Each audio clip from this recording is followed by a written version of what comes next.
శ్రావణ mega sale మీ CMR legacy of జ్యువెలరీలో విఏలో 50% వరకు తగ్గింపు. వివరాలకు సంప్రదించండి. నమస్తే అమ్మా.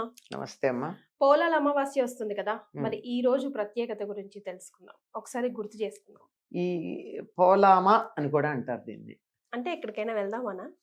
పోలా, పోదా కాదు, పోలా. పోలామా. ఉమ్, అమా అంటే అమావాస్యకి అమా అనే ఉంది. పేరు. ఓకే. పోల అంటే బాగా కడుపు నిండా తిని విశ్రాంతి తీసుకుంటూ నెమరు వేస్తూ ఉన్నటువంటి వృషభానికి పోలా అని పేరు. ఓ. ఉహు. అంటే కడుపు నిండా తిని ఉండాలి, హాయిగా. హాయిగా తిని నెమరు వేసుకుంటూ ఉండాలి. ఉమ్, వృషభం అంటే ఎద్దు కాదు, ఉమ్, వృషభం వేరు. వృషభం అంటే ఆబోతు. ఉమ్, ఆబోతులు సంతానోత్పత్తికి పనికొస్తాయి, ఉమ్, ఎద్దు సంతానోత్పత్తికి పనికిరాదు, ఉమ్, దాన్ని అలా చేసేస్తారు. ఉమ్. కనుక అలాంటి దానికి పోలామా అని పేరు. ఇప్పుడు ఆగస్ట్ 23 వస్తుంది కదమ్మా. అవునమ్మా. ఉమ్, దీన్ని ఏమంటారంటే శ్రావణ బహుళ అమావాస్య. ఉమ్, ఈ అమావాస్యని పోలా అమావాస్య అంటారు. ఉమ్, ఈ పోలా అమావాస్యకి పురాణాల్లో ఎక్కడో ఒక చిన్న కథ ఉంది. ఉమ్. అందుకే ప్రత్యేకం అమ్మా ఈరోజు. అదే, కానీ మనకి ఆ, మ్, పోలాల అమావాస్యం చేసేటటువంటి కథకి దీనికి సంబంధం కనపడదు.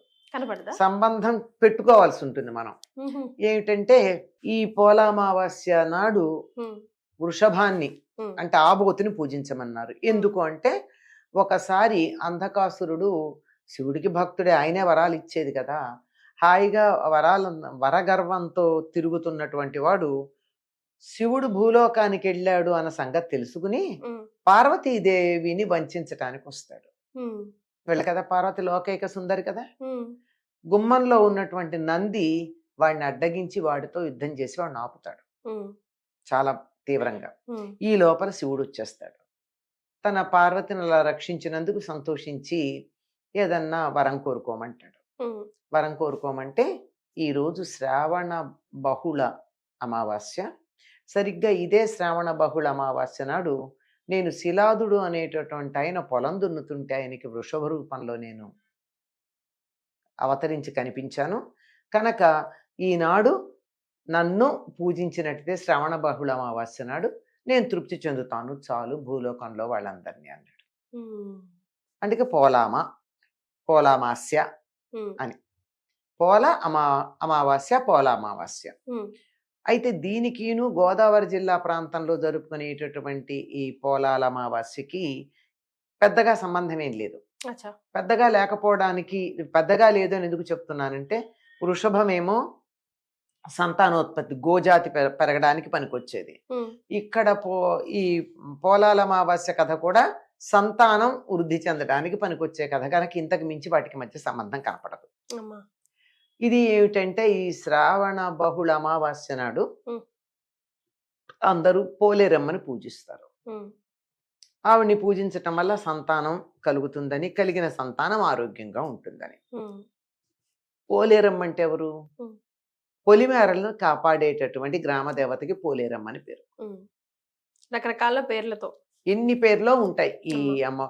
ఈ గ్రామ దేవతలందరూ ఆ గంగాదేవి యొక్క అంశాలుగా చెప్తారు. అది గంగానమ్మ అన్న పేరే ఎక్కువగా కనపడుతూ ఉంటుంది. ఉమ్, పొలిమేరల్ని కాపలా కాస్తూ బయట నుంచి ఎవరు లోపలికి రాకుండా, ఏ చీడపీడలు లేకుండా, అంటువ్యాధులు ప్రబలకుండా గ్రామాన్ని కాపాడేటటువంటిది గ్రామదేవత. అమ్మా. గ్రామదేవత సాధారణంగా ఊరికి మొదటి భాగంలో, అంటే ఊరికన్నా వెలుపలగా ఉంటుంది. ఉమ్, అంటే బయట నుంచే కదా ఏమన్నా రావాలంటే లోపలికి, ఉమ్, కనుక ఆవిడ్ని దాటుకుని రావాలంటే ఆవిడ దగ్గరే ఆగిపోవడం జరుగుతాయి. రోగాలు కానీ, దొంగలు కానీ, మరే. మీద వచ్చేటటువంటి శత్రువులు కానీ ఆపేటటువంటిది. ఉమ్, కనుక మీరు గమనించండి, ఈ 4 నెలలు దరిదాపుల్లో ఆషాఢం నుంచి ఆషాఢం, శ్రావణం, భాద్రపదం దాకా అన్ని గ్రామ దేవతలకు సంబంధించిన పూజలే మనకు కనపడుతూ ఉంటాయి. ఉమ్. And correct. అంటువ్యాధులు ప్రబలే రోజులు ఇవి. ఆ, ఇప్పుడు వస్తున్నాయి కూడా అసలు అదే మామూలుగా వస్తున్నాయి కదా. హాస్పిటల్లోనే కిటకిటలాడుతుంది. అదే అంటున్నా, ఉమ్, అంటువ్యాధులు రాకుండా గ్రామానికి చూసుకునేటటువంటి బోనాలు చేసుకున్నా అంతే, ఇదైనా అంతే. మరి.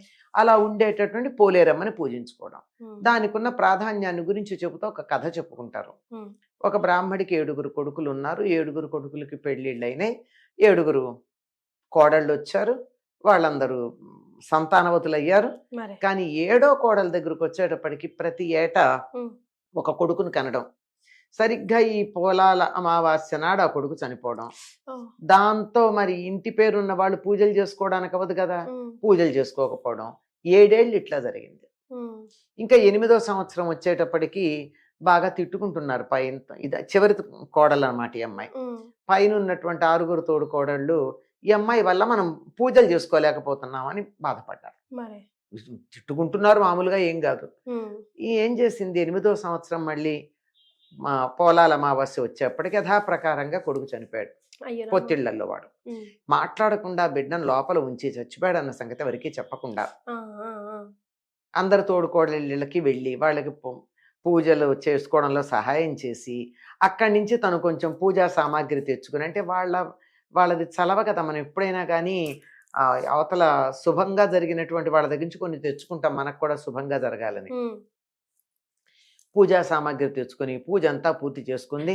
అందరూ అమ్మయ్య ఈ సంవత్సరం అన్ని అమ్మాయి పూజ చేసుకొని ఇచ్చింది అనుకున్నారు. ఉమ్, ఏడుచుకుంటూనే చేసింది, అమ్మవారికి బాధపడుతూనే చేసింది. మరి తప్పట్లేదమ్మా, నా వల్ల వాళ్ళందరూ పూజలు చేయడం ఆగిపోయింది గనక నేను ఇలా పొరపాటు చేస్తున్నానని చెప్పింది. ఉమ్, అయ్యాక చీకటి పడ్డాక ఊరు సద్దుమణిగాక అలా వెళ్ళిపోయి ఆ పోలేరమ్మ గుడి మెట్ల దగ్గర కూర్చుని ఏడుస్తోంది, నా కర్మ ఇట్లా కాలింది, నాకు అస్సలు సంతానం బతకటం లేదు అని. ఉమ్, అప్పుడే గ్రామ సంచారం చేసి వచ్చింది, ఊరంతా బాగుందా లేదో చూసుకొని వచ్చింది. అమ్మవారు ఊరంతా బాగా చూడాల్సిన పని ఆవిడది కదా. మరి చూసి వస్తూ వస్తూ గుమ్మంలో కూర్చుని ఏడుస్తున్నటువంటి ఆవిడని చూడగానే ఉమ్, అమ్మవారికి ఎవరికైనా కానీ జాలి జాలి కదా. ఏమ్మా అని అడిగితే విషయం అంతా చెప్పింది. ఉమ్, చెప్తే నువ్వేం బాధపడకు అంటే, ఆర్తి దుఃఖం త్రికరణ శుద్ధిగా ఏడిస్తే దేవుడు పలుకుతాడమ్మా. అమ్మా మనకి ఏడుపు కూడా త్రికరణ శుద్ధిగా ఉండదు, ఉమ్, బోల్డ్ కాంప్లికేషన్స్ ఉంటాయి అందులో, ఉమ్, ఇంప్లికేషన్స్ ఉంటాయి. ఉమ్, అది ఆవిడ అక్షతలు ఇచ్చి ఉమ్, ఈ అక్షతలు చల్లి ఉమ్, పేర్లు పెట్టి పిలు అని చెప్తుంది. ఉమ్, ఆ అమ్మాయి ఆవిడికి దండం పెట్టి నమస్కారం చేసి ఊళ్ళో ఉన్న ఆ బిడ్డ శవం ఉంది కదా ఉమ్. దాని మీద చల్లితే వాడు లేచాడు. ఏడుగురు తర్వాత లేచారమ్మా. ఆ వాడు లేచాడు. ఆ తర్వాత ఎందుకు? వెళ్ళి ఎక్కడైతే తను ఈ 7 పిల్లల్ని పాతి పెట్టిందో వాళ్ళందరి దగ్గర పేరు పెట్టి పిలిచి చాలా మంది ఉమ్, పేరు పెట్టి పిలిచి అక్కడికి వెళ్ళి అక్షతలు చల్లింది. ఉమ్. 7 కూడా బతికారు. ఉమ్, ఈ 8 మంది పిల్లల్ని తీసుకుని ఊళ్ళోకి వచ్చింది అమ్మాయి. ఉమ్, ఊళ్ళోకి వచ్చి జరిగిన వృత్తాంతం చెప్పింది. అందరూ సంతోషించి అమ్మవారికి మరింత వైభవంగా పూజలు చేయడం మొదలు పెట్టారు అని చెప్తారు. ఇది కథమ్మ. ఉమ్. దీనికి ఏం చేస్తారంటే కంద పిలకని పూజ చేస్తారు. ఉహుం. ఏంటో అమ్మ దానికి దీనికి సంబంధం? కంద అంటే తెలుసు కదమ్మా. ఆ కందకి పిలక ఇప్పుడే వస్తాయి, మొక్కలు వస్తాయి. ఉమ్, వచ్చేప్పుడు ఒక ఆకు వచ్చిందంటే ఎట్లా ఉంటుందో తెలుసా? ఉమ్, ఒక్క ఆకు గొడుగులాగా ఉంటుంది ఉమ్, కంద. ఉమ్, కంద ఏది ఉందో దానికి ఎంత బాగుంటుందో, ఇలా గొడుగులాగా భలే అందంగా ఉంటుంది. ఉమ్, అలాంటి అప్పుడే గొడుగు వచ్చినట్టు కంద పిలకని పెట్టి అక్కడ పూజ చేస్తారు. ఉమ్, కంద పిలక పూజ అని కూడా అంటారు దీన్ని. ఉమ్. కందకున్న లక్షణం ఏమిటంటే బాగా అభివృద్ధి చెందడం. ఓకే. అందుకే అమ్మాయి అత్తవారింటికి వెడుతుంటే కూడా ఆ ఒడిగంటి బియ్యంలో కంద ఇలా మొగ్గ ఉన్న కంద, చిన్న కంద వేస్తారు. ఉమ్. ఎందుకంటే అలా వంశం ఆ కంద అభివృద్ధి పిల్లక అభివృద్ధి చెందినట్టు. ఒక్క కంద నేలలో ఉన్న కంద కనుక ఒకటి ఉన్నట్టయితే అనేక పిలకలు వేసి అది చాలా అభివృద్ధి చెందుతుంది అని. ఉమ్. అందుకని సంతానాభివృద్ధికి సంకేతంగా ఈరోజు కంద పిలకను పూజ చేస్తారు. ఆ, చెయ్యాలి, మంచిది. చేస్తారు. ఆ పోలేరమ్మ కథ చెప్పుకుంటారు. రైట్. చాలా సంతోషం అమ్మ, ధన్యవాదాలు.